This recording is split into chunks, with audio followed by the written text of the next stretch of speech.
الحمد لله نحمده ونستعينه ونستغفره ونؤمن به ونتوكل عليه ونعوذ بالله من شرور أنفسنا ومن سيئات أعمالنا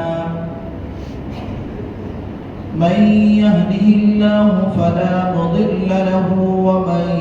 يضلله فلا هادي له ونشهد أن لا إله إلا الله وحده لا شريك له ولا نظير له ولا مشير له ولا وزير له ولا مثل له ولا مثال له ونشهد أن سيدنا وسندنا وحبيبنا وإمامنا ومولانا محمد وبارك وسلم تسليما كثيرا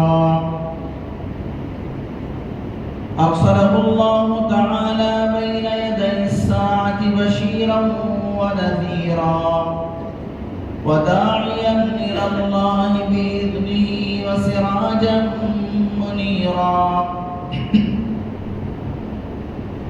أما بعد فأعوذ بالله من الشيطان الرجيم بسم الله الرحمن الرحيم إن الذين آمنوا وعملوا الصالحات سيجعل لهم الرحمن ودا صدق الله العظيم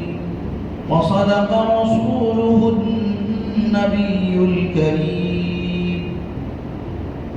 ونحن على ذلك لمن الشاهدين والشاكرين سبحانك لا علم لنا إلا ما علمتنا إنك أنت العليم الحكيم رب اشرح لي صدري ويسر لي أمري واحلل عقدة من لساني يفقهوا قولي اللهم صل على سيدنا مولانا محمد وبارك وسلم اللهم صل على سيدنا مولانا محمد وبارك وسلم اللهم صل على سيدنا مولانا محمد وبارك وسلم تسليما كثيرا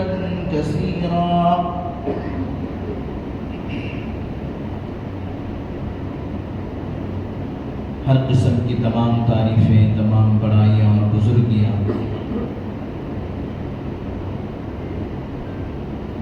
اللہ رب العزت کے لیے، جس کی ربوبیت میں، جس کی خدائی میں کوئی شریک نہیں، وہ اکیلا پروردگار ہے، اس کا کوئی ساجی اور ہمسر نہیں، اور وہ ہمیشہ سے ہے، ہمیشہ رہے گا۔ ہر پل ہر لمحہ کروڑ انگنت درود و سلام امام الانبیاء خاتم النبیین سید المرسلین رحمت للعالمین تاجدار بطحا محمد عربی محمد مصطفیٰ احمد مجتبیٰ حضرت رسول پاک صلی اللہ علیہ وسلم پر یا رب صلی وسلم دائما ابدا علی حبیبک خیر الخلق کلہم۔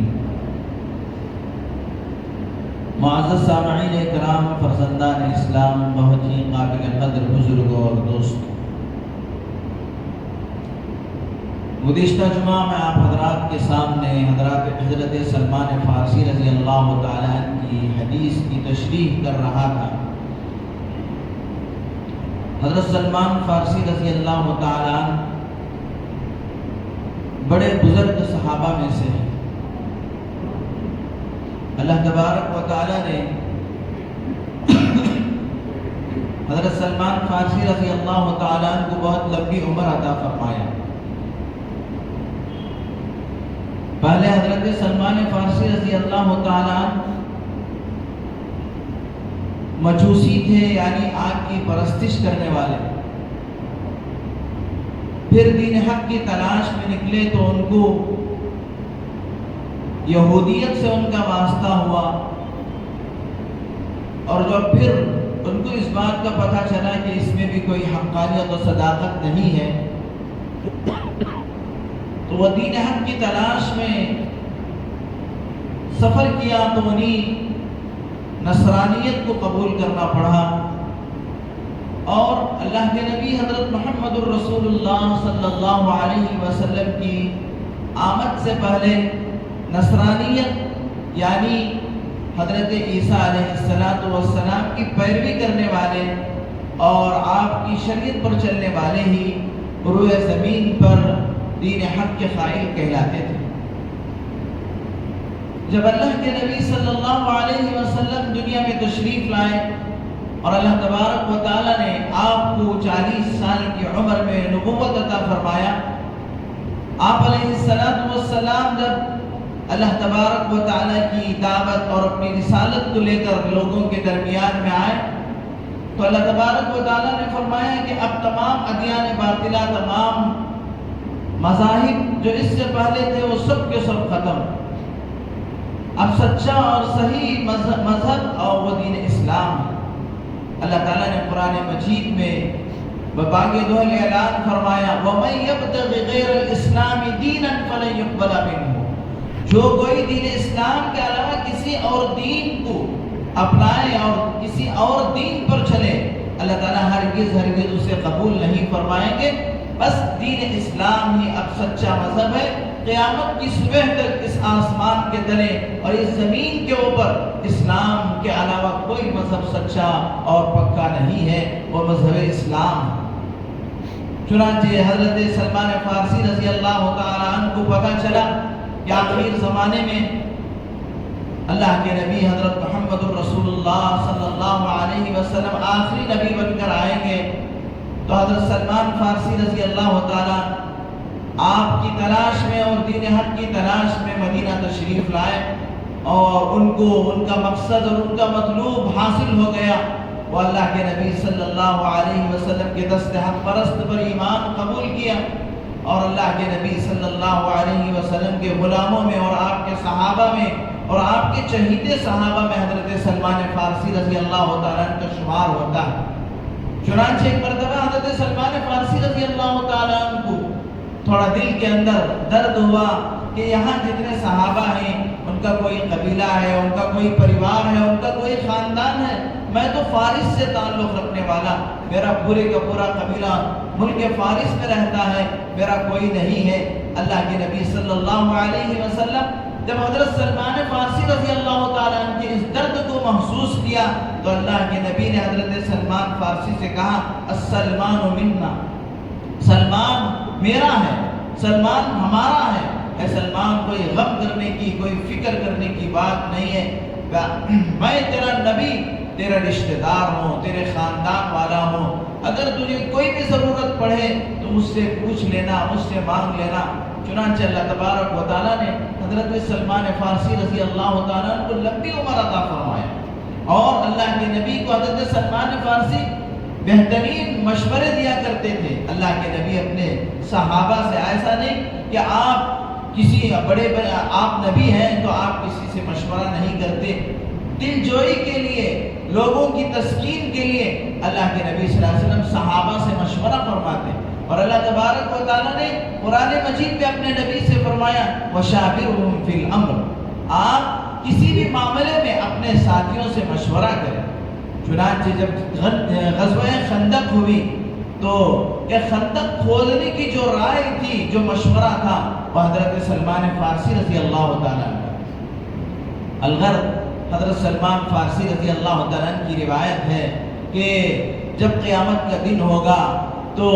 یہ جو سورج ہے اس سورج کی تپش اور اس کی گرماہٹ کے اندر 10 گنا اضافہ ہو جائے گا، اور لوگ پسینے میں شرابور ہوں گے. اس دن اللہ کے عرش کے سائے کے علاوہ کوئی سایہ نہیں ہوگا، اور اللہ کے اس عرش کے سائے میں 7 قسم کے لوگ ہوں گے، جن میں سے مختصر سے میں نے 3 یا 4 کا تذکرہ گزشتہ جمعہ کیا. ایک نمبر ہے امام عادل، یعنی ایسا حکمران جو حق اور صداقت کے ساتھ، انصاف کے ساتھ حکمرانی کرنے والا. اللہ تبارک و تعالیٰ ایسے آدمی کو اپنے عرش کے سائے میں، ایسے بادشاہ کو، ایسے حکمران کو اللہ تعالیٰ اپنے عرش کے سائے میں جگہ عطا فرمائی. اب ذہن میں ایک بات آ رہی ہوگی کہ ہمیں کا کوئی آدمی حکمران تو نہیں ہے، ہمیں کا کوئی بادشاہ تو نہیں ہے. لیکن میرے دوستو، ہر آدمی کسی نہ کسی درجے میں کیا ہے، وہ آ کر اپنے گھر کے لیے بڑا ہے، اپنے دکان کے لیے بڑا ہے. اس کے ماتحتی میں کچھ کیا ہے کام کرنے والے ہوتے ہیں، کچھ کیا ہے اس کی ماتحتی میں لوگ رہتے ہیں. تو اگر وہ اس امام عادل کا مقام پانا چاہے تو یہ آدمی اپنے ماتحتوں کے ساتھ انصاف کا معاملہ کرے، عدل کا معاملہ کرے. اگر کوئی دکاندار ہے تو اپنے دکان کے اندر کام کرنے والے مزدوروں کے ساتھ انصاف کا معاملہ کرے اور عدل کا معاملہ کرے، تو اللہ تبارک و تعالیٰ اس کو بھی اس عدل کی وجہ سے اللہ تبارک و تعالیٰ اپنے عرش کا سایہ عطا فرمائے. باپ ہے، باپ کے کئی بیٹے ہیں، کئی بیٹیاں ہیں، اور اس کا پریوار ہے، تو اپنے پورے پریوار کے ساتھ انصاف کا معاملہ کرے، حق کا معاملہ کرے، عدل کا معاملہ کرے. تو اللہ تبارک و تعالیٰ اس کی اس عدل کی وجہ سے، انصاف کی وجہ سے اللہ تبارک و تعالیٰ اسے بھی عرش کا سایہ نصیب فرما سکے.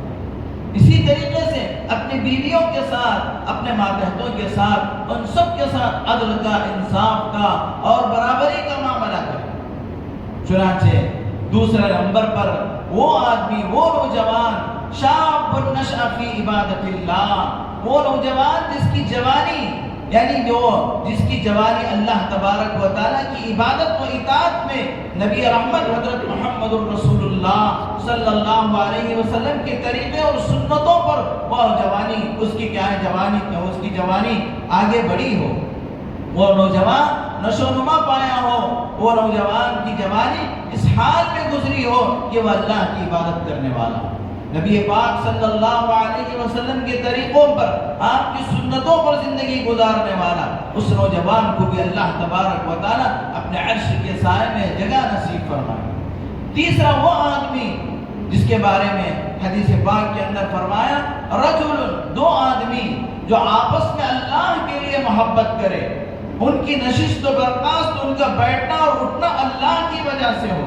بیٹھ کر بات کر رہے ہیں تو دین کی فکروں کی بات کر رہے ہیں، اور جدا ہو رہے ہیں تو دین کی فکروں کو لے کر جدا ہو رہے ہیں، اور ان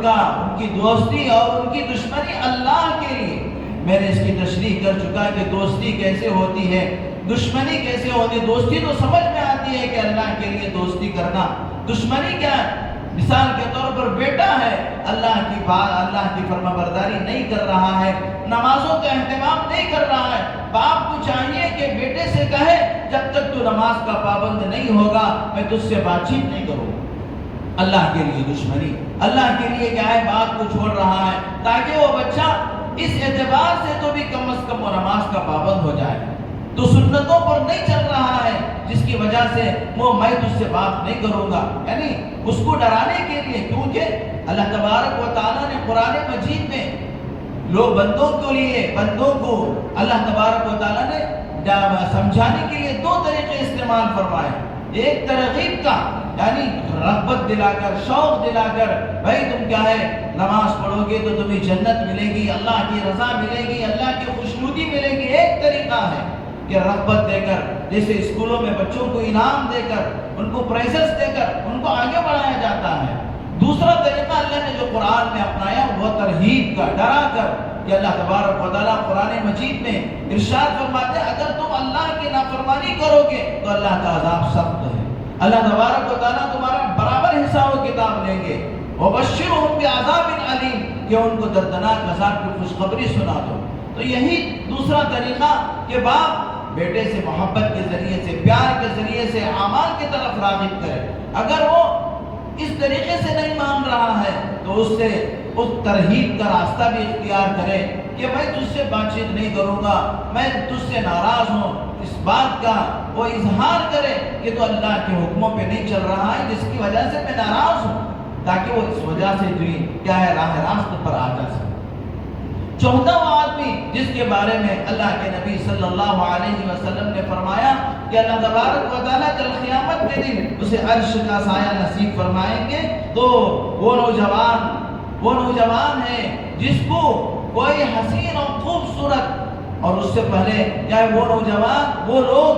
جو کیا ہے مسجدوں سے جن کا دل اٹکا ہوا رہتا ہے،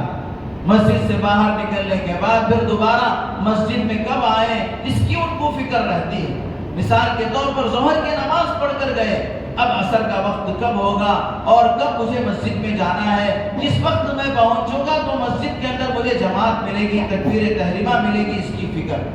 تو پانچواں وہ نوجوان جس کو کوئی حسین اور خوبصورت صاحب منصب، صاحب حسن و جمال اور عزت دار بنے مالدار ایسی خوبصورت لڑکی گناہ کی طرف دعوت دے، گناہ کی طرف بلائے، لیکن وہ نوجوان کہے کہ نہیں میں اللہ سے ڈرتا ہوں، میں گناہ کرنے سے اللہ سے ڈرتا ہوں، میں اللہ کو منہ دکھانا ہوگا۔ میرے دوستو، آج ہم نوجوانوں کی سب سے بڑی آفت یہی ہے کہ ہمارے ہاتھوں میں یہ موبائل کا جو ٹکڑا آ گیا ہے، جس کی وجہ سے میرے دوستو کوئی بلانے کی کیا ضرورت، ہم خود کیا ہے نیٹ کھول کر بیٹھ جاتے ہیں، یوٹیوب کھول کر بیٹھ جاتے ہیں، واٹس ایپ کھول کے بیٹھ جاتے ہیں، اور کیا ہے میرے دوستو بڑی آسانی کے ساتھ آج نوجوانوں کی ایک بہت بڑی کثیر تعداد گناہوں میں مبتلا ہے، چیٹنگ میں مبتلا ہے، انسٹاگرام کے ذریعے سے، فیس بک کے ذریعے سے، اور پتہ نہیں کیا کیا طریقے ہیں، ان طریقوں سے گناہوں میں مبتلا ہوتے ہیں۔ یہ اللہ تبارک و تعالیٰ کے عرش کو ہلا دینے والے گناہ ہیں، اس سے اللہ تبارک و تعالیٰ کو ایسا غصہ، ایسا قہر اللہ تبارک و تعالیٰ کو ہوتا ہے کہ اس اللہ کے اس غصے کی وجہ سے، اللہ کے اس قہر کی وجہ سے آسمان کہتا ہے کہ اللہ مجھے حکم دے کہ میں ان پر پھٹ پڑوں، لیکن اللہ تبارک و تعالیٰ زمین کہتی ہے کہ اے اللہ مجھے حکم دے کہ جہاں یہ گناہ ہو رہا ہے، جہاں یہ تیرے بندے تیری نافرمانی میں مبتلا ہیں، ایسے بدترین گناہوں میں مبتلا ہیں کہ درندے بھی ایسے گناہ نہیں کر سکتے، چوپائے بھی ایسے گناہ نہیں کر سکتے، ایسے بڑے بڑے گناہوں میں رات گزار دیتے ہیں۔ اور میرے دوستوں کیا بتائیں کہ ایک طرف بیٹا گناہ میں مبتلا ہے تو دوسری طرف بیٹی گناہوں میں مبتلا ہے، اور تیسری طرف بوڑھا باپ بھی گناہ میں مبتلا ہے، وہ بھی کیا ہے میرے تو ایسے بہت سارے واقعات ہیں۔ تو لہذا اللہ کی پناہ، اللہ تعالیٰ سب کی حفاظت فرمائے، آخرت کا سب کو احساس نصیب فرمائے، آخرت کی پکڑ بہت سخت ہے۔ تو فرمایا کہ وہ نوجوان جس کو کوئی خوبصورت لڑکی اور منصب و مرتبے والی وہ گناہ کی طرف بلائے، لیکن وہ اللہ سے ڈر کر کہے کہ میں اللہ سے ڈرتا ہوں، میں گناہ نہیں کر سکتا اس لیے کہ میرا اللہ مجھے دیکھ رہا ہے، وہ ہر جگہ دیکھ رہا ہے، ہر جگہ وہ حاضر و ناظر ہے۔ چنانچہ ایسی کئی مثالیں کتابوں کے اندر بھری پڑی ہیں کہ انہوں نے اللہ کو ڈر کر گناہوں سے بچے تو اللہ تبارک و تعالیٰ دنیا ہی کے اندر ان کو ایسا مقام و مرتبہ عطا فرمایا کہ دنیا حیرت سے دیکھنے لگی۔ چنانچہ مشہور واقعہ قرآن مجید کے اندر اللہ تبارک و تعالیٰ ایک پوری سورت کے ذریعے سے اس واقعے کو امت کے لیے سبق کے طور پر اللہ تعالیٰ نے قرآن میں نازل فرمایا۔ سورہ یوسف، حضرت سیدنا یوسف علیہ نبینا علیہ السلام کو اللہ تبارک و تعالیٰ بے پناہ بغیر معمولی حسن و خوبصورتی عطا فرمایا تھا۔ وقت کی ملکہ حضرت یوسف علیہ السلام کے پیچھے پڑ گئی، صاحب منصب بھی تھی، صاحب مرتبہ تھی اور خوبصورت تھی، لیکن حضرت یوسف علیہ السلام جب اللہ تبارک و تعالیٰ نے ان کے دل کے اندر اپنا خوف اور خشیت عطا فرمایا تو کس طریقے سے بچی، پورا واقعہ اللہ تعالیٰ سورہ یوسف کے اندر بیان فرمایا۔ اور اللہ تبارک و تعالیٰ اس گناہ سے بچنے کی وجہ سے حضرت یوسف علیہ السلام کو مصر کا بادشاہ بنایا، کیسا بڑا مقام عطا فرمایا۔ حضرت یوسف علیہ السلام کو اللہ نے کیسا مرتبہ عطا فرمایا۔ ہی یہی مثال میرے دوستو، اگر ہم گناہوں سے بچیں گے اور خاص کر ایسے گناہوں سے بچیں گے تو اللہ تبارک و تعالی ہمیں نیک نامی بھی عطا فرمائیں گے، دنیا میں عزت بھی عطا فرمائیں گے، اور آخرت میں اللہ تعالیٰ اپنے عرش اعظم کا سایہ نصیب فرمائیں گے۔ اس سے بڑی کیا دولت ہو سکتی ہے؟ چھٹے نمبر پر میرے دوستو، اللہ کے نبی صلی اللہ علیہ وسلم نے فرمایا، وہ آدمی جس نے اللہ کی راہ میں کوئی پیسہ خرچ کیا ہو، صدقہ کیا ہو، اللہ کسی غریب کو پیسہ دیا ہو، کسی محتاج و یتیم کو کیا ہے اللہ کی رضا کے لیے پیسہ دیا ہو، اتنا خفیہ طور پر کہ وہ سیدھے ہاتھ سے دیا تو ڈامے ہاتھ کو پتہ نہیں چلا،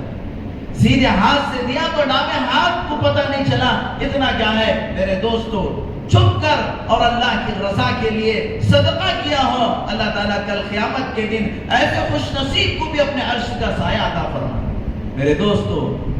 ایسی بھری بڑی مثالیں ہیں کہ حضرت امام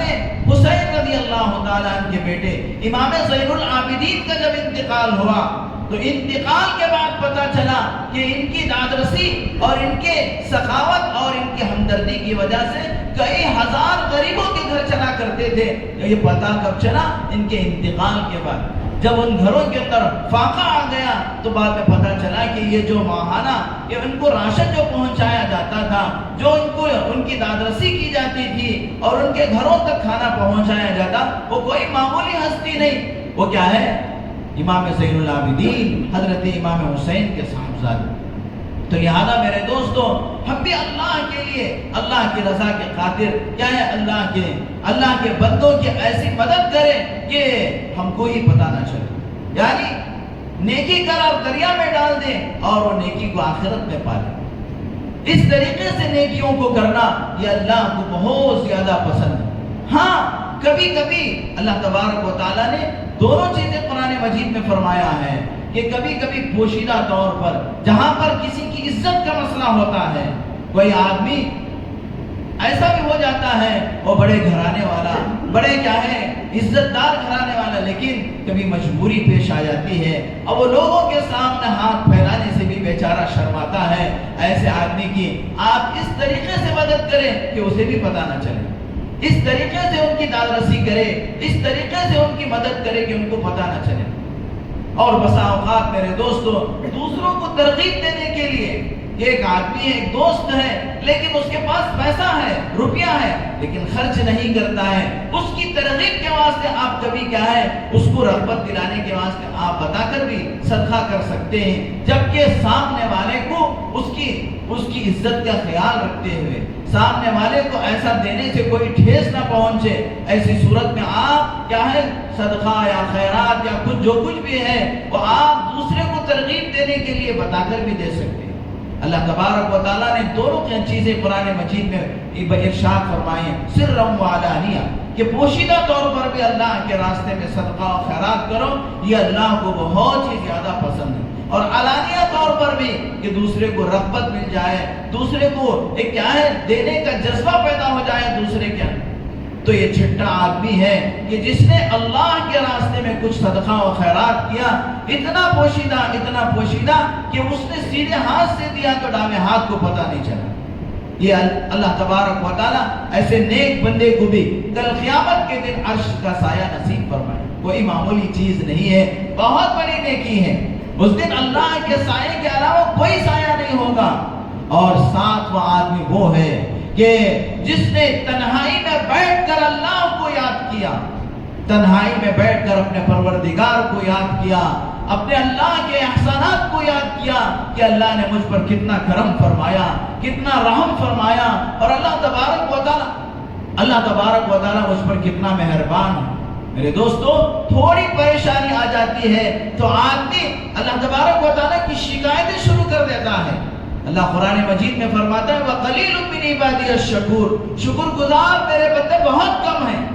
ہمیشہ۔ حالانکہ اللہ تبارک و تعالیٰ ایسی نعمتیں دے رکھا ہے کہ ہم ان نعمتوں کا اللہ کا شکر ادا نہیں کر سکتے۔ اگر پوری زندگی میں ہم سجدے میں سر رکھ کر اللہ کے حمد و ثنا بیان کریں تو میرے دوستو اللہ کے حمد و ثنا ہم بیان نہیں کر سکتے، اللہ کا شکر ادا نہیں کر سکتے۔ میرے دوستو یہ جو آپ کی دو آنکھیں ہیں، یہ دو آنکھیں کتنے قیمتی ہیں، آپ کروڑوں روپے دے کر بھی ان دو آنکھوں کی بینائی کو خرید نہیں سکتے۔ آپ کو اللہ تبارک و تعالیٰ نے صحت مند بنایا ہے، آپ کی کڈنیاں محفوظ ہیں۔ میرے دوستو، لوگ 2-2 لاکھ روپے نہیں، 1-1 کروڑ روپے دے کر کڈنیوں کو چینج اور ٹرانسفارم کرنے کی کوشش کرتے ہیں، لیکن جو خدا نے قدرتی کڈنی جو تمہیں دیا ہے ویسی کڈنی کوئی نہیں لگا سکتا۔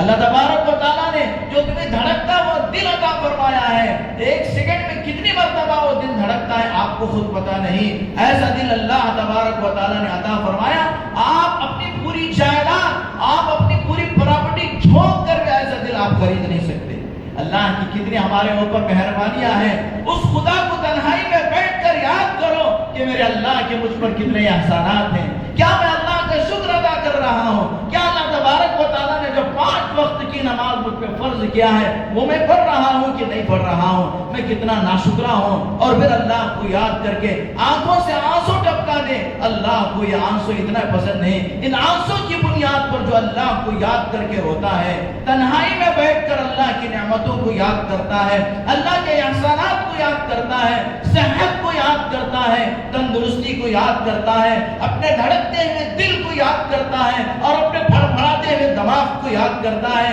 اللہ تعالیٰ ایک دماغ کی رگ کے اندر کوئی فطور پیدا کر دے تو میرے دوستوں بریانی اور پیخانے میں فرق نہیں کر سکتا۔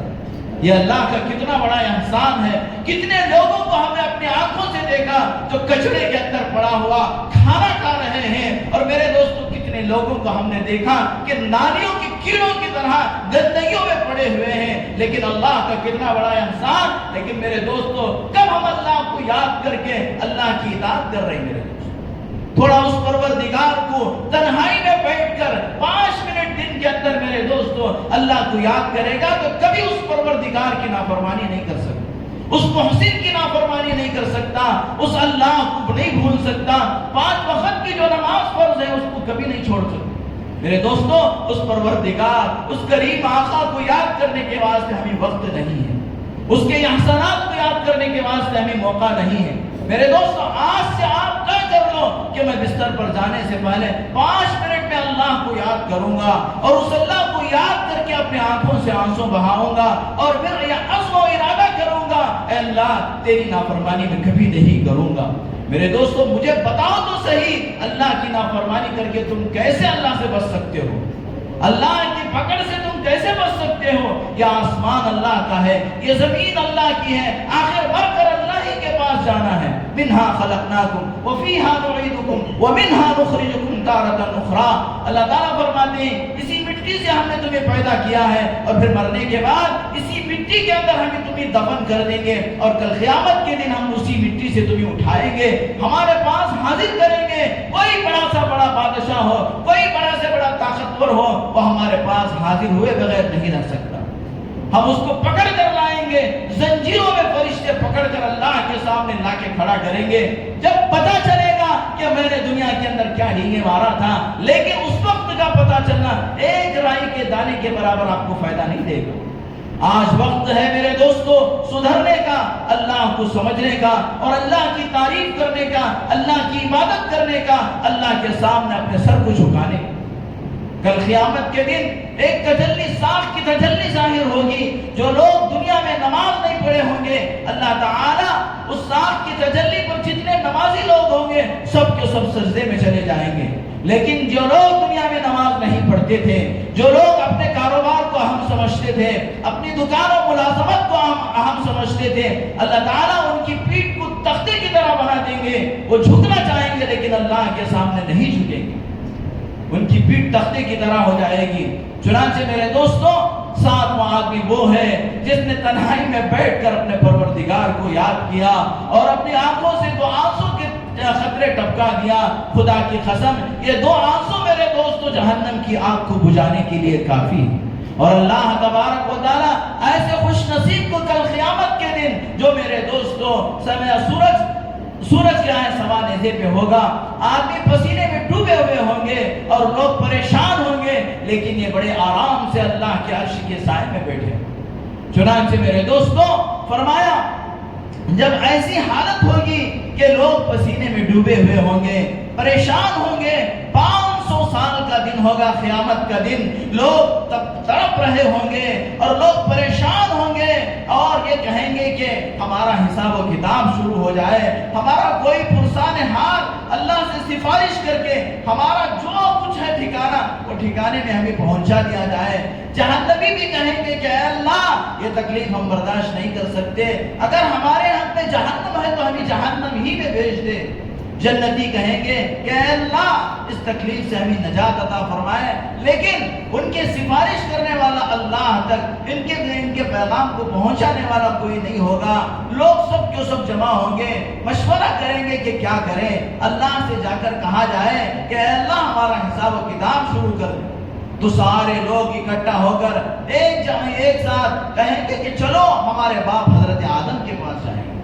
حضرت آدم کو تلاش کرتے ہوئے حضرت آدم علیہ السلام کے پاس جائیں گے۔ حضرت آدم علیہ السلام سے جا کر کہیں گے ابونا، اے ابا جان آپ ہمارے ابا ہیں، آپ ہی کی وجہ سے اللہ نے ہم کو دنیا میں پیدا فرمایا، آپ ہمارے لیے سفارش کر دیجئے، یہ پریشانی، یہ چاہے تکلیف، یہ پیاس اور یہ گرمی ہم سے برداشت نہیں ہو سک رہی ہے، آپ ہماری سفارش کر دیجئے۔ سیدنا آدم علیہ السلام جو سارے انسانوں کے باپ ہیں، وہ کہیں گے کہ آج اللہ تبارک و تعالیٰ اتنے جلال میں ہے، اتنے غصے میں ہے، میں اللہ کے سامنے نہیں جا سکتا، اس لیے کہ مجھ سے خطا ہو گئی تھی، میں ایک شجرے ممنوع کو کھا لیا تھا، اگرچہ کہ اس پر میں نے توبہ کیا تھا، توبہ ایسی کی تھی کہ 300 سال تک حضرت آدم علیہ السلام روتے رہے،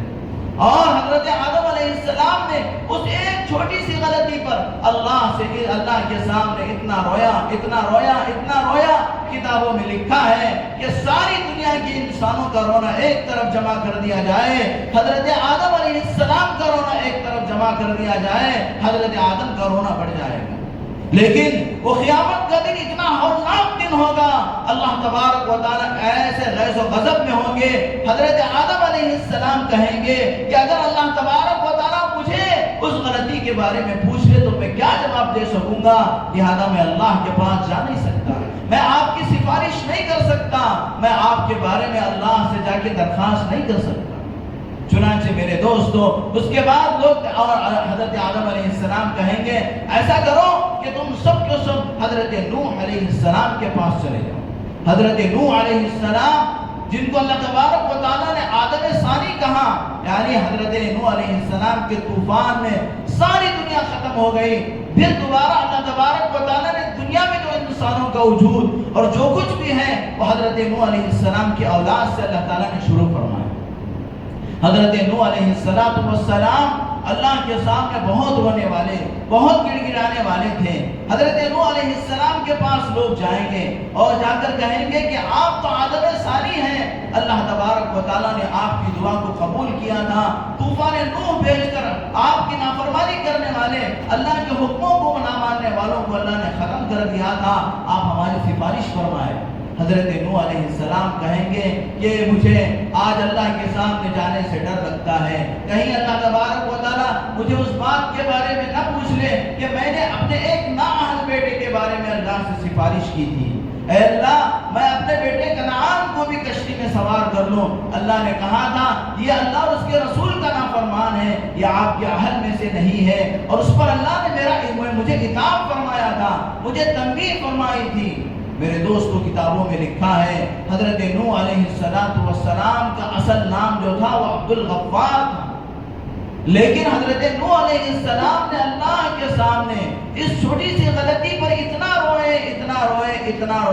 ان کا نام نوح پڑ گیا۔ نوح کے معنی اللہ کے سامنے آہو بکا کرنے والا، اللہ کے سامنے رونے والا۔ حضرت نوح علیہ السلام اتنا روئے کہ ان کا نام ہی نوح پڑ گیا، لیکن قیامت کا دن اتنا خطرناک ہے کہ اس دن اللہ تبارک و تعالیٰ اس قدر غیظ و غضب میں ہوں گے کہ بڑے سے بڑے انبیاء بھی اللہ کے سامنے جانے سے ڈر رہے ہوں گے۔ حضرت نوح علیہ السلام کہیں گے میں اللہ کے پاس جا نہیں سکتا، آپ حضرت ابراہیم کے پاس جائیں۔ حضرت اس کے بعد لمبی تفصیل ہے، انشاءاللہ اس کو اگلے جمعہ بیان کرنے کی کوشش کروں گا۔